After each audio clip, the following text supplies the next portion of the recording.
هلو شلونكم؟ ان شاء الله الكل بخير. اعرف صار لي هوايه ما منزله فيديوهات، تقريبا اخر فيديو نزلته عيد ميلاد ريديمر، فاليوم استغليت الفرصه قلت خلي انزل هذا الفيديو. خلي احكيكم شنو السالفه.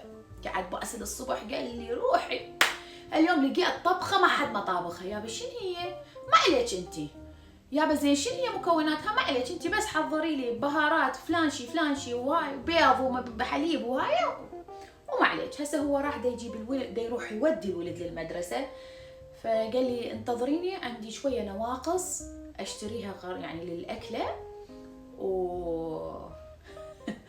ولحد هسه هاي صارت تقريبا ساعه لحد هسه ما اجى، وانا قاعده دا انتظر ما ينتظرني. دا اشوف ايش وقت يجي حتى يبلش الطبخه، ان شاء الله لحق نكملها قبل ما يجون الولد من المدرسه. فتعالوا ويانا حتى تشوفون شنو هي الطبخه، وحتى انا اشوف شنو هي الطبخه. يلا. وهاي لحد هسه ابن حلال اجى. يلا لعد جاهزين احنا للطبخه. يلا ابن حلال صدق. ردت احكي عليه ادردن بس لا، جتي الامور عدله. يلا تعالوا ويانا. اعذرونا عن التصوير، ترى التصوير من باسل، يعني نعم الله مو زين من عنده. اول شي خلي اقول لكم المكونات: صدر دجاج، ثوم باودر، بصل باودر، بابريكا فلفل احمر حلو، وفلفل احمر حاد، وملح، وفلفل اسود.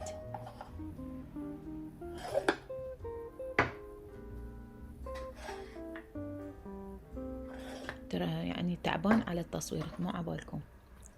اخذ الدجاج، الصدر مال الدجاج، كل صدر مال الدجاج يعني هو مفصين، كل فص قاسمه 2، يعني 4 قطع. هنا دا يجي دا يعني يتشكشكها او ينتشخها بالسكينه بالشطل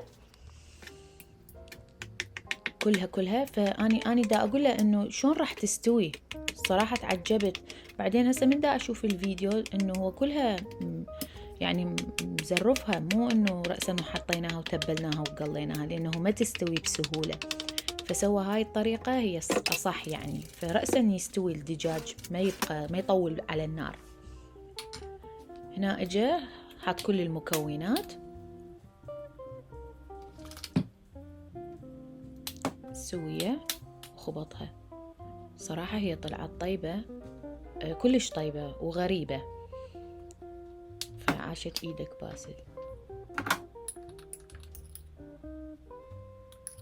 البابريكا ينطيها حمار، تطلع هيجي لونها حلو شويه. حط دار صدق داري اقول لكم، حط ويا كل هاي التوابل اللي حطها هذا بيضه واحده.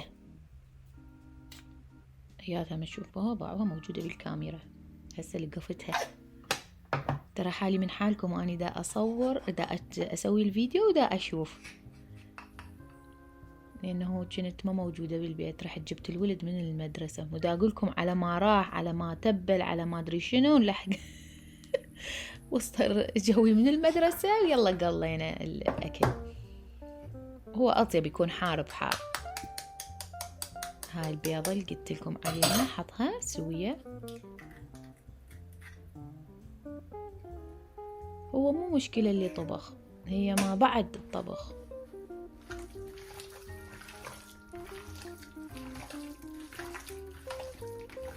أنا من نوع شوية يساعد، مو إنه يطبخ ويوسخ وهاي، لا زين. ها خبطها سوية. يعجبه يطبخ أشياء شكل مفنطزة، يعني مو تمن ومرق وهاي، لا أشياء غريبة، تشري بلحم، تشري بدجاج، أشياء هيك شوية تعتبر ثقيلة. قوزي، هبيط، هالأشياء يحب يسويها. مشاوي كاتلنا ذابحنا بالمشاوي. أنا مو كلش صداقة ويا المشاوي، بس هو كلش يحب يسوي المشاوي. هنا ورا ما خبطها كلها سوية، خلاها تقريبا فد نص ساعة حتى تتخمر. إذا كل ما تخلوها أكثر كل ما أطيب، طبعا حتى يعني تتغلغل فيها التتبيلة.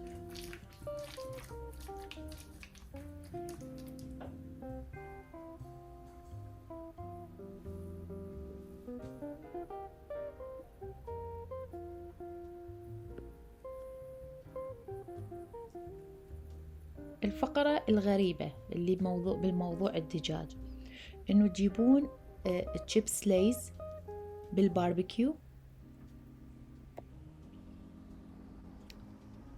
هسه حتشوفون شلون الطريقة اللي هو سواها. يشق التشيس من النص ويطحن الشيبس بإيده. هسه تشوفون الطريقة. تعرفون شنو يصير طعم الدجاج هيك، طعم الباربيكيو. لا هو مشوي عبالك بالفرن، طعم هو بالشواية، يعني طعم غريب. اللي يحب يجرب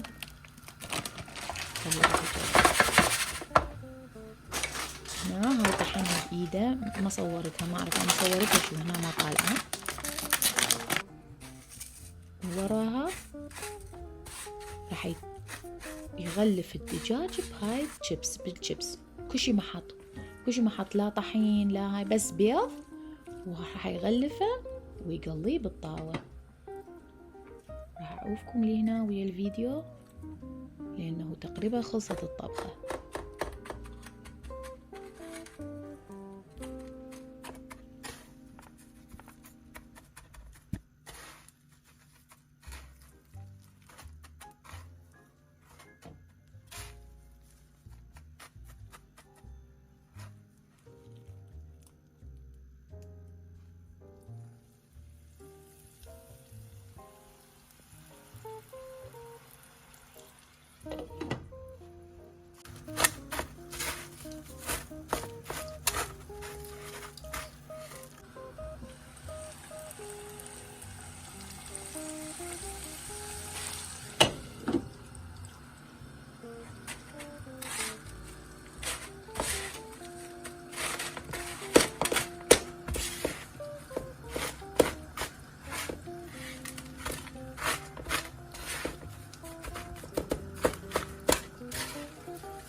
لا لازم الدقة شوية.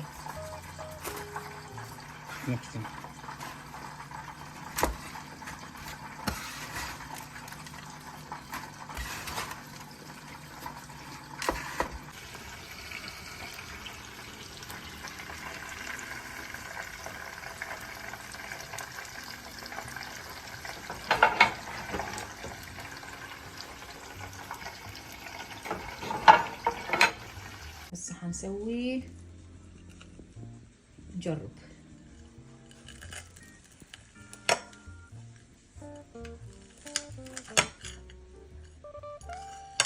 هذا حار راسك.